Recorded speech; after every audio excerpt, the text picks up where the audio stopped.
दोस्तों, हज़रत अली रज़ी अल्लाह ताला अन्हो जे घर में सभिनी रोज़ा रखिया ऐं ॿ नंढा ॿार इमाम हसन ऐं हुसैन बि रोज़ा रखिया। वक़्त मग़रिब क़रीब हो, सभई मुसल्ले ते वेही अल्लाह खां दुआ घुरण लॻा। बीबी फ़ातिमतुल ज़हरा रज़ी अल्लाह ताला अन्हो पंहिंजी दुआ ख़त्म करे अफ़्तारी जी तैयारी लाइ रवानी थई। घर में ॿियो कुझु त न हो, पर थोरो ई अटो हो। उन्ही ज़रे अटे मां 4 मानियूं ठाहियईं। हिकिड़ी मानी हज़रत अली रज़ी अल्लाह ताला अन्हो जे अॻियां रखियई, ॿी मानी पुट हुसैन जे अॻियां रखियई, टीं मानी पुट हसन जे अॻियां रखियई ऐं चौथी मानी पंहिंजे अॻियां रखियई। मस्जिद नबवी में आज़ान थियण लॻी ऐं सभिनी उन्ही मानीअ सां अफ़्तारी कई, पर बीबी फ़ातिमतुल ज़हरा रज़ी अल्लाह ताला अन्हो अधु मानी पंहिंजे पलो में ॿधियईं ऐं अधु पाण खाधई। एतिरे में हज़रत अली चवण लॻो, ए फ़ातिमा, तोखे त बुख लॻे ई कान थी, हिकु मानीअ मां बि अधु बचाए पंहिंजे पलो में ॿधी पई, मसइलो छा आहे? बीबी फ़ातिमा चवण लॻी त ए शेर ख़ुदा, थी सघे थो त मुंहिंजे बाबे खे मुहम्मद सल्लल्लाहु अलैहि वसल्लम खे अफ़्तारी में कुझु न मिलियो हुजे। ऐं चवण लॻी त हूअ धीउ कीअं खाईंदी जंहिंजे वालिद कुझु न खाधो हुजे।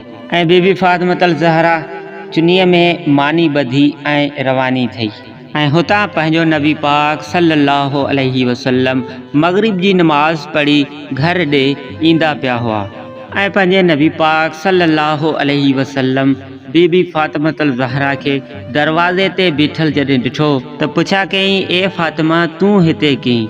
चवण लॻी त ए अल्लाह जा रसूल, मूंखे अंदरि त वठी हलो, मां ॿुधायां थी। ऐं बीबी फ़ातिमतुल ज़हरा जूं अखियूं लुड़कनि सां भरियल हुयूं ऐं चयाईं त जॾहिं अफ़्तार जी मानी खाधी त तव्हांजी यादि अची वई।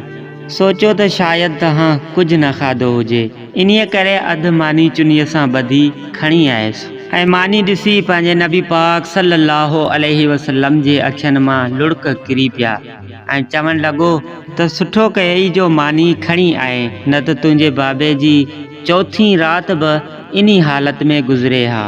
ऐं ॿई हिक ॿिए खे ॾिसी रोअण लॻा। अल्लाह जे नबी सल्लल्लाहु अलैहि वसल्लम मानी तलब कई। ऐं दोस्तों, बीबी फ़ातिमतुल ज़हरा रज़ी अल्लाह ताला अन्हो चयो, बाबा जान, अॼु मां पंहिंजे हथनि सां तव्हांखे मानी खाराईंदुसि। ऐं पंहिंजे हथनि सां मानी खाराइण लॻी। मानी ख़त्म थी वई। बीबी फ़ातिमतुल ज़हरा रज़ी अल्लाह ताला अन्हो रोअण लॻी ऐं पंहिंजे नबी पाक सल्लल्लाहु अलैहि वसल्लम पुछा कई, ए फ़ातिमा, छो थी रोईं? चयाईं त ए बाबा जान, सुभाणे छा थींदो? सुभाणे केरु खाराइण ईंदो? छा सुभाणे मुंहिंजे घर में चुल्हो ॿरंदो? सुभाणे छा तव्हांजे घर में चुल्हो ॿरंदो?